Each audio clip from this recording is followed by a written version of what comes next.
भगवान समदर्शी हैं, इसमें कोई संदेह नहीं। पर प्रभु का एक नियम है, ये यथा माम प्रपद्यन्ते तांस्तथैव भजाम्यहम्। आप हमसे जो संबंध बनाओगे हम आपसे वही संबंध निभाएंगे। पुत्र बनाओ, मित्र बनाओ, शत्रु बनाओ, भगवान सब कुछ बनने को तैयार है। आप दैत्य भगवान को दुश्मन मानते हैं, देवता भगवान को अपना रक्षक मानते हैं। तो जो रक्षक मानते हैं उनकी रक्षा में खड़े हो जाते हैं, जो भक्षक मानते हैं उनका भक्षण भी कर देते हैं। जैसा चाहो वैसा मनाओ, भगवान वैसे ही बन जाएंगे। किंतु ये आरोप लगाना कि दैत्यो जाति के ही दुश्मन हैं, ये गलत है। जात पात पूछे नहीं कोई, हरि को भजे सो हरि को होई। भगवान नहीं देखते तुम किस जाति के बिरादरी के हो, वो तो ये देखते हैं कि तुम्हारा हमसे नाता क्या है, तुम हमको क्या मानते हो। भगवान सबके, हर जाति में भगवान के भक्त हो गए, ऐसी कोई जाति नहीं।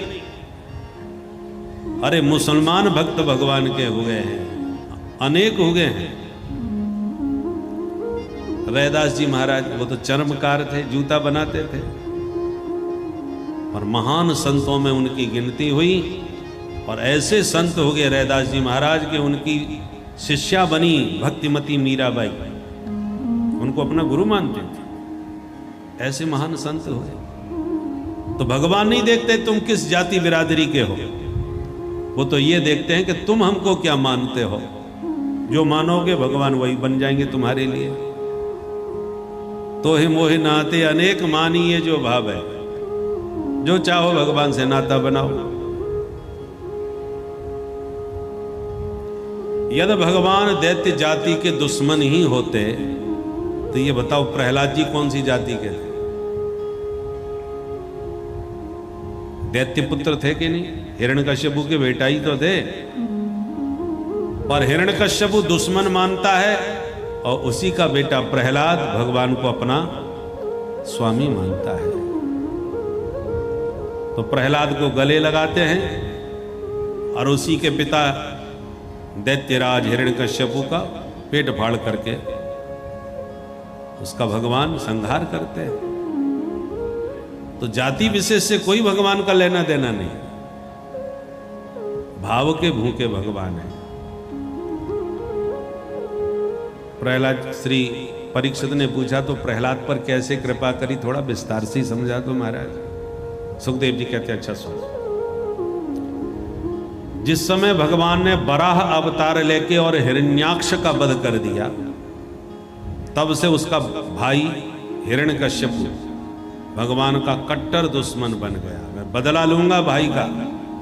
और बदले की भावना से इसने मंदराचल पर्वत पर जाकर इतना तप किया, उस तपस्या से पूरे शरीर में दीमक लग गई महाराज। ब्रह्मा जी इसके तेज से प्रभावित होकर के आए और बोले उत्तिष्ठ भद्रम ते तपस्सिद्धोषि काश्यप। कश्यप नंदन उठ के खड़े हो जाओ, जो मर्जी हो वरदान मांगो। तब इसने खड़े होकर ब्रह्मा जी को प्रणाम किया और कहा महाराज मुझे अजर अमर बना दो। ब्रह्मा जी बोले भाई अजर अमर तो हम ही नहीं बन पाए, तुम इसके बदले में कुछ और मांग लो। तब इसने कहा कि फिर मैं जितने चाहूंगा उतने वरदान मांगूंगा। हाँ बोले चाहे जितने मांग लो, बस अजर अमर होने का वरदान मत मांगना। ठीक है। इसने वरदान मांगा, न भीतर मरू, न बाहर, न ऊपर, न नीचे, न दिन में, न रात में, न अस्त्र से, न शस्त्र से, न मनुष्य से, न जानवर से, आपकी बनाई सृष्टि में किसी के हाथ न मरूं, 12 महीने से किसी महीने में न मरूं। ब्रह्मा जी बोले बस कर भाई, इतने ढेर वरदान मांगने वाला तेरे जैसा पहली बार देखा, पर तेरे जैसा तप भी किसी ने नहीं किया, इसलिए सारे वरदान तुझे दिया।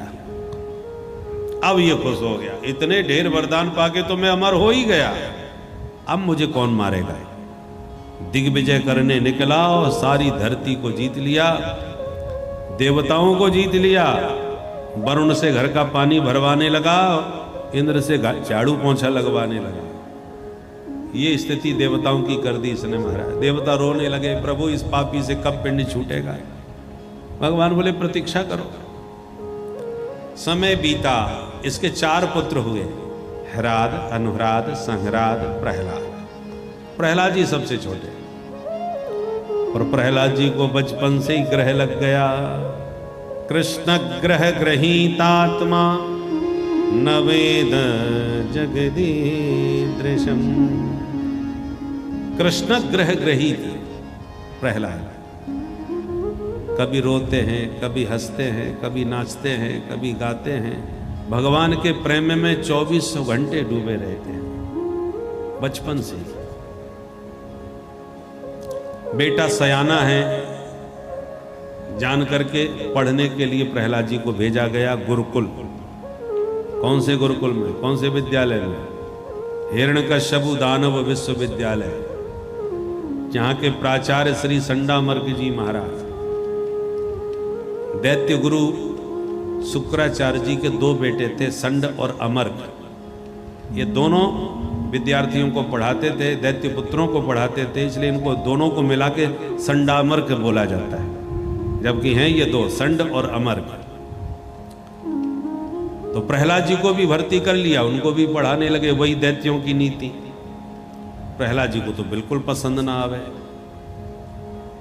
एक दिन बेटे की बहुत याद आई, तो हिरण्यकश्यपु विद्यालय में ही मिलने के लिए चला आया। और जैसे ही प्रहलाद जी ने पिताजी को दूर से आते हुए देखा, तो दौड़ करके पिता को प्रणाम किया और बड़े प्यार से वात्सल्य में भर करके प्रहलाद को उठा के गोदी में हिरण्यकश्यपु ने ले लिया, सिर पर हाथ फेरा और बड़े प्यार से प्रश्न पूछ दिया, बेटा प्रहलाद कैसी पढ़ाई चल रही है? बोले पिताजी बहुत बढ़िया। अच्छा, तो कोई पाठ हमको भी सुना दो जो तुम्हें बहुत बढ़िया लगता हो, पसंद हो, वही सुना ना।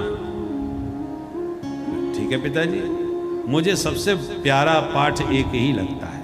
कौन सा? बोले तत् साधु मंगे सुरवर्य देहिना सदा समुद्वे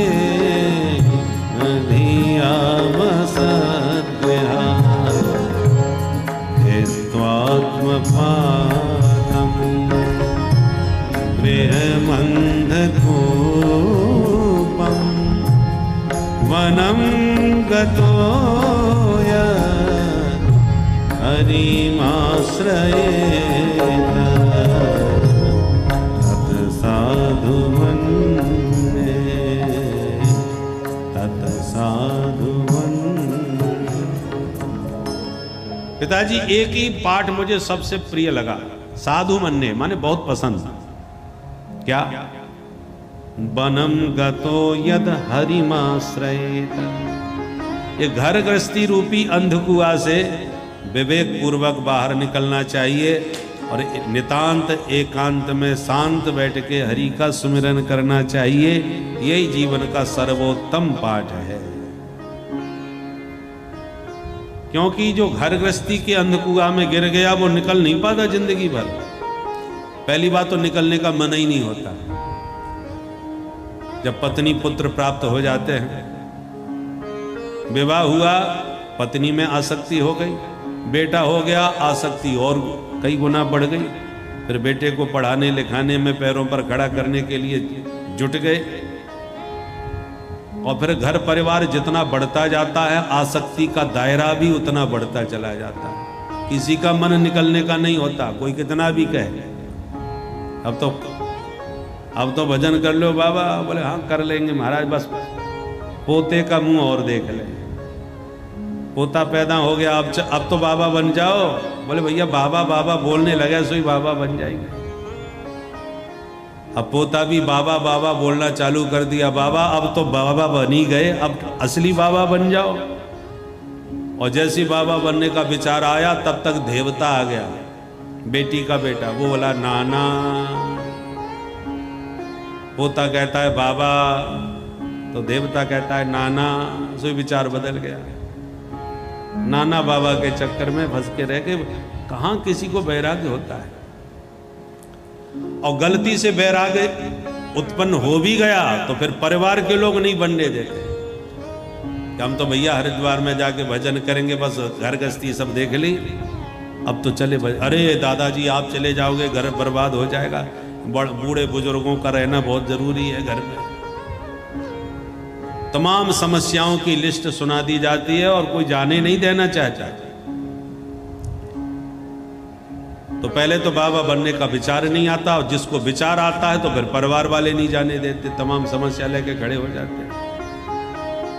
और गजब की बात तो यह है, माया की प्रबलता को देखो कि जो न भी चाहते कि बाबा आप घर में रहें, जाए हरिद्वार में भजन करें, वो बहुत से बच्चे ऐसा भी चाहते, तभी तो वृद्धाश्रम में भेज देते हैं।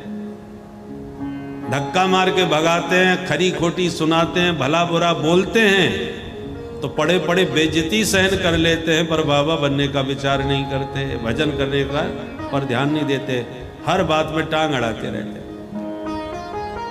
नाती पोता कहते हैं दादा अब नया, बाबा हमारा नया जमाना आ गया, कंप्यूटर युग है, तुम्हारे जमाने के बातें अब नहीं चलेंगी।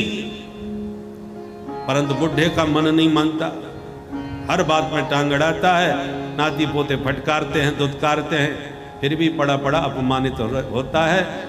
वैराग्य का ऐसे जल्दी प्राकट्य नहीं होता, बड़े बड़े अपमानित होकर के भी पड़े रहते। जब हम वृंदावन में पढ़ते थे तो हमारे सेठ जी थे, श्री बिशन चंद सेठ जी, जिनको सब हम भैया जी कह के बुलाते थे। राजनीति से त्यागपत्र दे करके वृंदावन में वास कर रहे थे, हिंदू महासभा के बहुत बड़े नेता थे। तो हम लोग उनके साथ रहते थे। एक बार उनके एक मित्र मिलने आए और बोले भैया जी आपका यहाँ बड़ा सुंदर इस्कॉन मंदिर के पास में आश्रम था, पहले तो जंगल था, भीड़ तो अब पैदा हो गई, पहले तो वहाँ पूरा जंगल था एकांत में। तो उनके मित्र आके, सेठ जी के मित्र आके बोले हमारा भी मन हो रहा है कि यहीं रहें आपके साथ। बड़ा आनंद आया, वो शिव जी के भक्त थे, शिवार्चन करते थे, हम लोग उनसे पूजा करवाते थे। तो सेठ जी ने कहा आ जाइए, जब चाहो तब आ जाओ। तो उनके मित्र बोले भैया जी आपका जीवन तो स्वर्ग है, हमारी तो मत पूछो, हमारी तो हर महीने पिटाई होती है घर में। सेठ जी ने कहा तुम्हें कौन पीटता है, कौन मारता है और क्यों मारता है?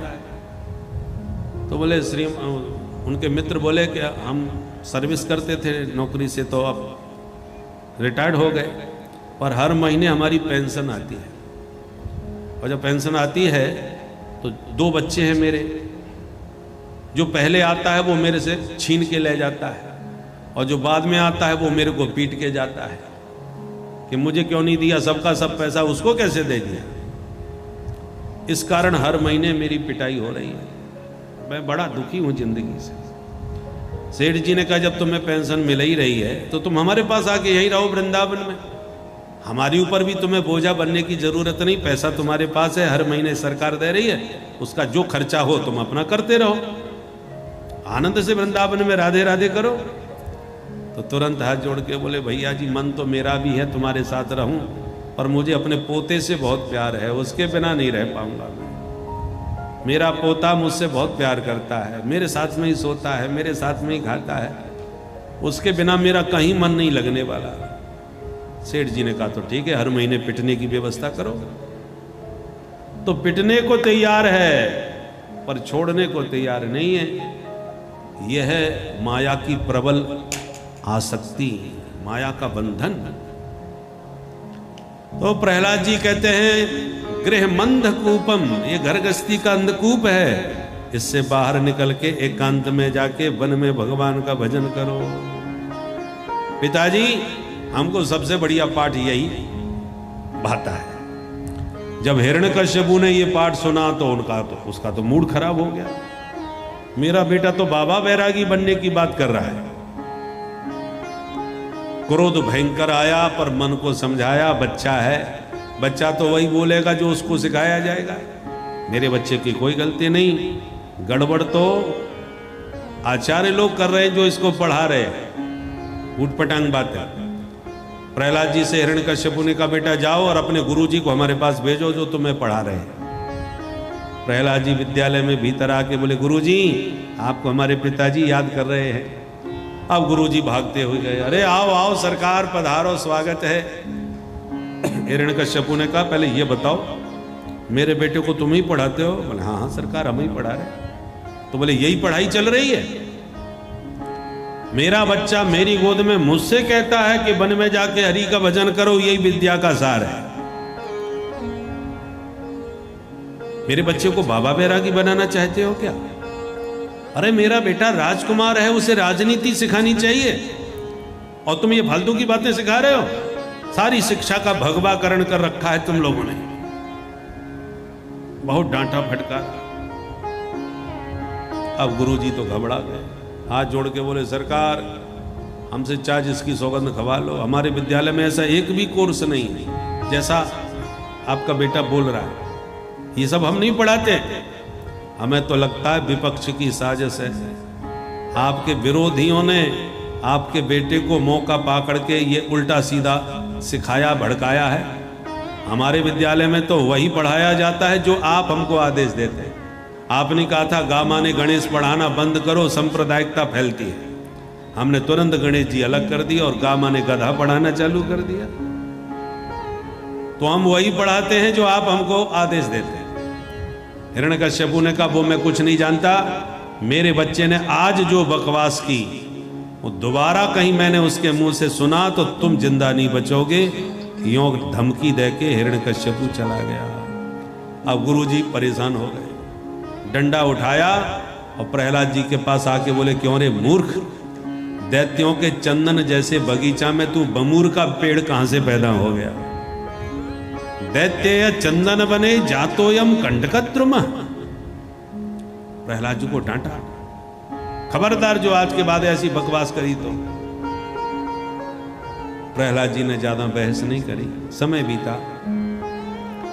एक बार जब विद्यालय में छुट्टियां हुई तो गुरुजी प्रहलाद जी को घर लेके आए। घर में आके जब दरबार में जाके पिता को प्रणाम किया तो पिता ने फिर प्रहलाद को गोद में उठा के वही प्रश्न पूछ दिया, अब बताओ बेटा प्रहलाद कैसी पढ़ाई चल रही है और अब तक तुमने सबसे बढ़िया पाठ क्या सीखा? प्रहलाद जी गुरुजी की तरफ देखने लगे। गुरुजी की तो धड़कन तेज हो गई, आज भगवान जाने क्या सुनाएगा ये।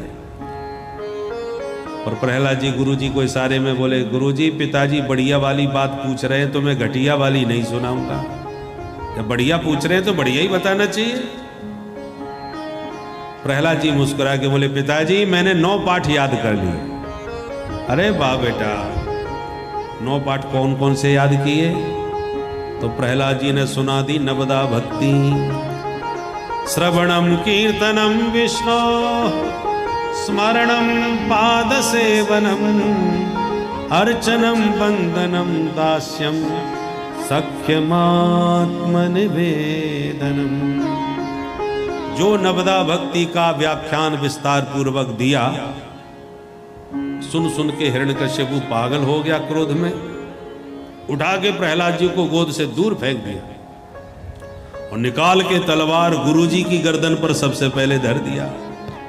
अरे अधम ब्राह्मणों, अब तुम मेरे हाथ से जिंदा नहीं बचोगे। तुमने मेरे बेटे को पूरा बर्बाद कर दिया। कल इसने सिर्फ 1 पाठ सुनाया था और आज इसने 9 पाठ सुना दिए। इससे सिद्ध हो गया कि मेरे बेटे को बिगाड़ने वाले तुम ही लोग हो। अब गुरुजी थर-थर कांपे, महाराज हमसे गंगा जल उठवा लो, जिसकी चाहे सौगंध हमसे खवा लो। हम दावे के साथ कह सकते हैं न मत प्रणीतम न पर प्रणीतम। महाराज न हमने पढ़ाया न किसी और ने पढ़ाया। हम दावे से कहते हैं कि तुम्हारा बेटा ही पढ़ा पढ़ाया पैदा हुआ है।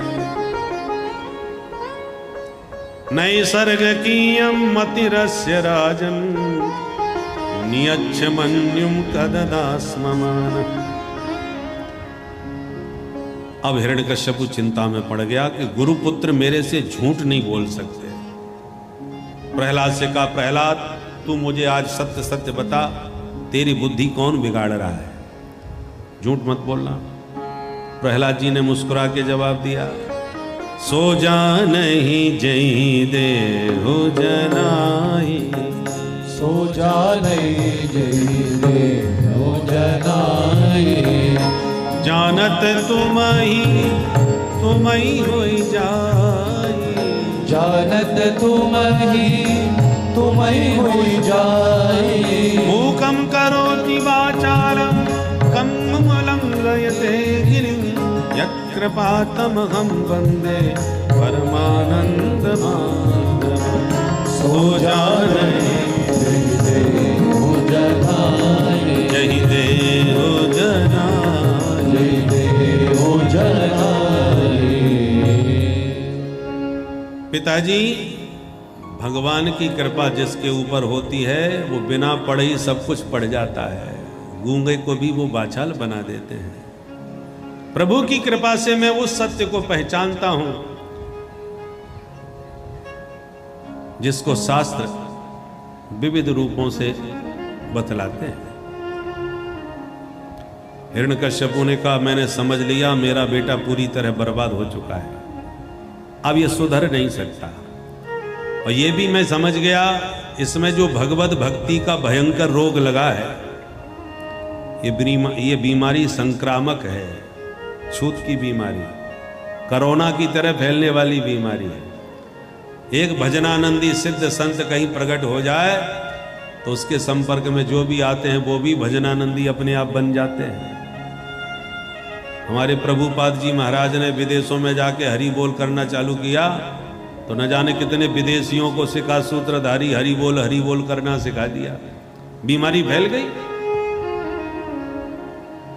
और जब बीमारी ठीक होने की आशा न हो तो फिर बीमार को ही ठिकाने लगा देना चाहिए, नहीं तो और बीमारी फैलेगी। तो मैं जान गया प्रहलाद सुधरने वाला है नहीं, इसलिए इसको ही ठिकाने लगा देना चाहिए। अपना अंग भी कटवाना पड़ता है यदि घातक रोग से ग्रसित हो जाए। बस आदेश दिया मृत्यु दंड का प्रहलाद को, तो असुर आए प्रहलाद जी को पकड़ के ले गए मारने के लिए, पर हजारों प्रकार से मारने का प्रयास किया, प्रहलाद जी का कुछ नहीं बिगड़ा। पर्वतों से गिराया, पानी में डुबाया, होलिका ने जलाया, विषपान कराया, तंत्र मंत्र सब करवाया, फिर भी कुछ नहीं बिगाड़ पाया। तो मन ही मन घबराया। तब संडामर्ग जी ने समझाया कि महाराज बच्चा है, बदल जाएगा, थोड़ा समय हमें और दो सुधारने के लिए, ले जाओ। गुरुजी फिर पकड़ के प्रहलाद जी को ले आए, पर सूरदास कारी कामर पे चढ़े न दूजो रंग। प्रहलाद जी तो श्याम रंग में रंगे हुए हैं, और श्याम रंग पर दूसरा रंग कभी कामयाब नहीं होता। काला रंग किसी पर भी चढ़ा दो, पर काले रंग पर दूसरा रंग नहीं चढ़ पाता। बहुत प्रयास किया, किसी को कोई कामयाबी नहीं मिली। एक दिन गुरुजी चले गए किसी काम से बाजार, विद्यार्थी निकल पड़े खेलने, मिल गया मौका। प्रहलाद जी ने सारे विद्यार्थी बुला लिए और बड़ा दिव्य उपदेश विद्यार्थियों को विद्यालय में दिया।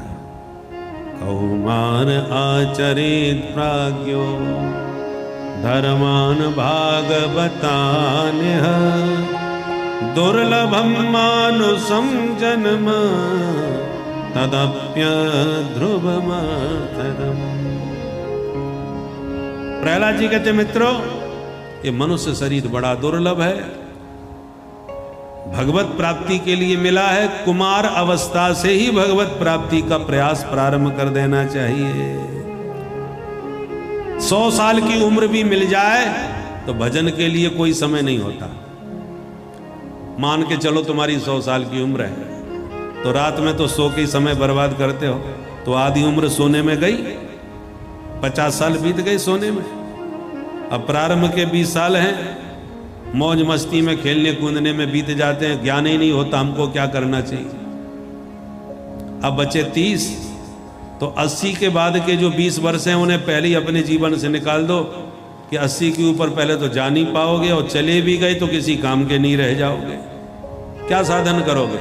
शरीर में इतनी बीमारी हो जाएंगी कि उन्हीं का इलाज करते करते फुर्सत नहीं मिलेगी।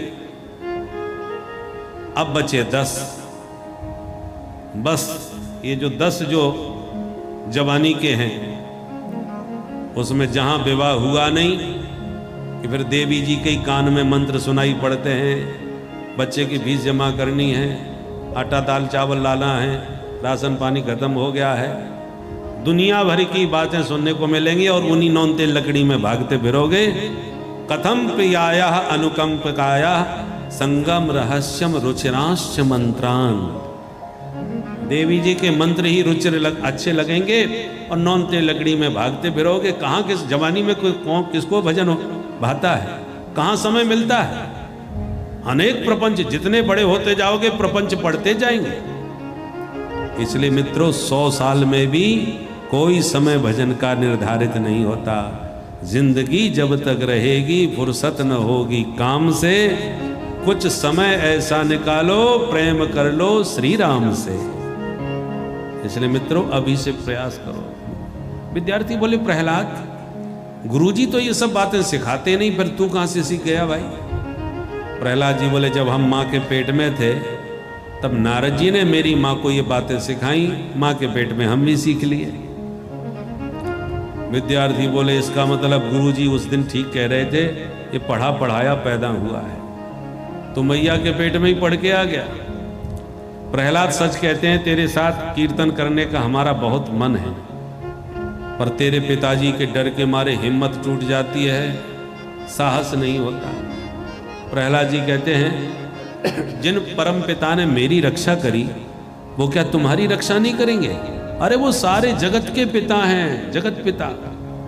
अमृतस्य पुत्रा भयम, हम सब उसी अमृत की संतान है। फिर भी तुम्हें भरोसा नहीं तो मैं विश्वास दिलाता हूं, एक बार मेरे साथ मिलके प्यार से हरि भजन करो, जो भी गड़बड़ होगी उसकी जिम्मेवारी मेरी होगी, तुम पर आंच नहीं आएगी, बस मेरे साथ मिलके प्यार से गाओ। विद्यार्थी बोले तो जो होगा देखा जाएगा, आज गुरुजी विद्यालय में है नहीं, मौका भी बहुत बढ़िया है। प्रहलाद चलो आज तेरे साथ कीर्तन करें। सारे विद्यार्थी कीर्तन करने को तैयार हो गए और प्रहलाद जी सबको झूम झूम के नचाने लगे और गाने लगे। अब प्रहलाद जी के मित्र मेरे साथ ताली बजा के गाएं और हिरण्यकश्यपु के मित्र हों तो शांति से बैठे, उनसे हम जबरदस्ती नहीं करेंगे।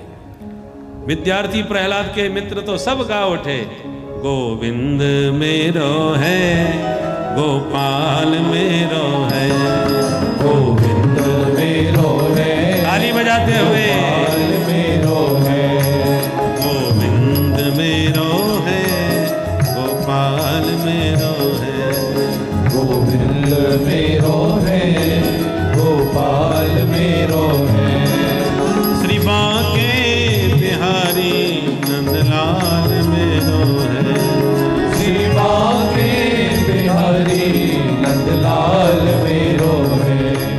हिरण्यकश्यपु ने अट्टहास किया तो कीर्तन सन्नाटे में बदल गया, जो जहां खड़ा था वैसे ही खड़ा रह गया। छोटे छोटे विद्यार्थी थर थर कांपने लगे, प्रहलाद को इशारा करे अब वो आ गए तू संभाल। प्रहलाद जी बोले घबराओ मत, सब देख लूंगा। और हिरण्यकश्यपु ने प्रहलाद को जम के गालियां दी, है दुर्विनीत मंदात्मन कुल भेद कराधमा, कुल कलंकी प्रहलाद, तुझे मेरे कोप से आज कोई नहीं बचा सकता। बोल किसके बल पर तूने मेरी सत्ता को ललकारा है? शासनम किम बलोत्यगा। प्रहलाद जी ने निर्भीक होकर जवाब दिया, न केवलम में भवतश्च राजन, न केवलम में भवतश्च राजन, सबई बलम बलिनाम चापरे, सबई बलम बलिनाम चापरे, परे बरे में स्थिन जंग माये, परे परे में स्थिर जंग माये, ब्रह्मादयो ये न वशं प्रणीता, ब्रह्मादयो ये न वशं प्रणीता, न केवलं भवतश्च राजन्, न केवलं में भवतश्चराचर न केवलम में। पिताश्री केवल मुझ में ही उस ईश्वर का बल नहीं है। आपको जिन ब्रह्मा जी के वरदानों से बल प्राप्त हुआ है, मेरे प्रभु उन ब्रह्मा को भी बल देने वाले हैं। हिरण्यकश्यप ने कहा, अच्छा तेरा ईश्वर सबको बल देता है तो मेरे सामने क्यों नहीं आता? बोल कहाँ है? प्रहलाद जी बोले, ये पूछिए कहाँ नहीं है। अच्छा, क्वासो यदि सर्वत्र कस्मात स्तंभे न दृश्यते, सब जगह है, कण कण में है, तो बता इस खंबे में मुझे क्यों नहीं दिख रहे? प्रहलाद जी बोले, हमें तो दिख रहे।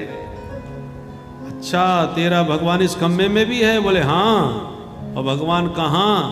जहां भक्त की हाँ, भगवान वहां। हिरण्यकश्यप ने क्रोध में भरे भयंकर प्रहार खंबे पर कर दिया, खंबा फट गया। भक्त का वचन सत्य करने भगवान नरहरि नृसिंह बन के प्रकट हो गए। ओ नृसिंह भगवान की गगड़ गड़गड़ानो खम्भ फाटो चरचरानो निकसो नर नाहर को रूप अति भयानक है। ककड़ कड़कड़ावे दसन जीव लप लपावे चितवत सरोज मानो अंग जात खानो है। नृसिंह भगवान ने गर्जना करी, सारे दैत्य मूर्छित होके गिर पड़े। हिरण्यकश्यप भी घबरा गया, इसका भगवान है तो बहुत खतरनाक, आधा शेर आधा मनुष्य, पहली बार देखा। और मैं क्यों डरूं? मैं तो वरदानों से सुरक्षित हूं। ढाल तलवार संभाल के मारने को दौड़ा। भगवान उसके साथ युद्ध का खेल खेलते रहे। जैसे ही देखा सूर्यास्त होने वाला है, तो पकड़ के जकड़ के गोदी में पटक के बीच दहरी में बैठ के सारे वरदानों को सत्य करिया। देख, तू ना बाहर है ना भीतर, बीच दहरी में है, न ऊपर है ना नीचे, तू मेरी गोद में है। मैं ना मनुष्य हूं ना जानवर, नर और सिंह दोनों ही हूं। तूने मांगा था ना दिन में मरूं ना रात में, तो दिन रहा नहीं, रात हुई नहीं, संध्या का समय हो रहा है। ब्रह्मा की सृष्टि में मैं नहीं, मैं ब्रह्मा को बनाने वाला हूं, ब्रह्मा ने मुझे नहीं बनाया। और तूने कहा 12 महीने में न मरूं, तो इस समय ये अधिक मास पुरुषोत्तम मास चल रहा है, ये 13वां महीना तेरे लिए स्पेशल बनवा रखा है। सारे वरदान सत्य करके अपने नाखूनों से भगवान ने हिरण्यकश्यप का पेट फाड़ दिया, हाथों को चीर के बाहर निकाल लिया। बोल नृसिंह भगवान की जय। अब तो भगवान इतने भयानक लगने लगे कि देवताओं की भी हिम्मत नहीं पड़ी सामने जाने की। दूर से ही एक एक श्लोक में दंडवत प्रणाम करके भागने लगे। सबने लक्ष्मी जी से कहा, माता जी, स्वामी जी आपके बड़े क्रोध में भरे हैं, जल्दी से जाके उन्हें शांत करो।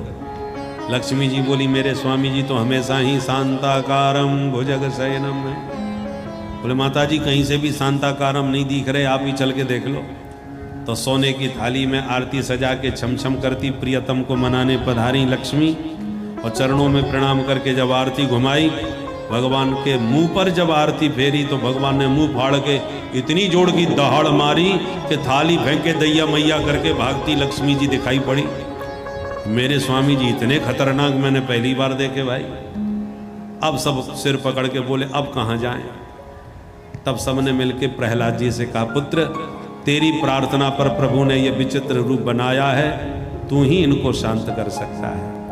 तब प्रहलाद जी आए और सीधे भगवान के चरणों में साष्टांग लेट गए। जो चरणों में पड़े प्रहलाद पर प्रभु की दृष्टि पड़ी, प्रभु का सारा क्रोध कपूर की तरह उड़ गया। तुरंत प्रभु ने उठा के प्रहलाद जी को गोदी में ले लिया। स्वपाद मूले पतितं तमर्भकम् विलोक्य देव कृपया परिप्लुतः उत्थापितश्रीष्ण दधात् कराम्बुजम् काला हि पित्रस्तधिया पिता भयम्। भगवान अपना वरद हस्त प्रहलाद जी के सिर पर सहलाते हुए बोले, पुत्र इतिहास में पहली बार ऐसा हुआ है कि मेरा नाम लेने वाले किसी भक्त को इतना कष्ट उठाना पड़ा हो। मुझे आने में बहुत विलंब हो गया, इसके कारण तुम्हें ये सारी यातना सहन करनी पड़ी, इसलिए पुत्र मेरे अपराध को तुम क्षमा करना। भगवान भक्त से क्षमा मांग रहे हैं, ये आज संसार ने पहली बार देखा। भक्तों को भगवान से क्षमा मांगते तो देखते हैं, पर किसी भक्त से भगवान क्षमा मांग रहे हैं। क्षंतव्यमंग यदि में समय विलंब। भगवान बोले बेटा मांगो क्या चाहते हो। प्रहलाद जी तो गदगद हो गए, चरणों में लेट गए और गदगद कंठ से गोविंद की स्तुति गाने लगे। 42 श्लोकों में प्रहलाद जी की बहुत ही सुंदर भावपूर्ण स्तुति है। प्रहलाद जी कहते हैं प्रभु ब्रह्मादिक देवता धारा प्रवाह वेद मंत्रों से आपकी स्तुति गा गा के चले गए, आपका क्रोध शांत नहीं हुआ। जब इतने बड़े दिग्गज देवताओं की स्तुति से आप प्रसन्न नहीं हुए तो किम तोष्टुम अर्हति समय हरि रुक्र जाते। मैं तो एक दैत्य पुत्र हूं, पढ़ा लिखा कुछ हूं नहीं, मैं आपको किन शब्दों से प्रसन्न कर सकता हूं। पर मैंने ऐसा सुना है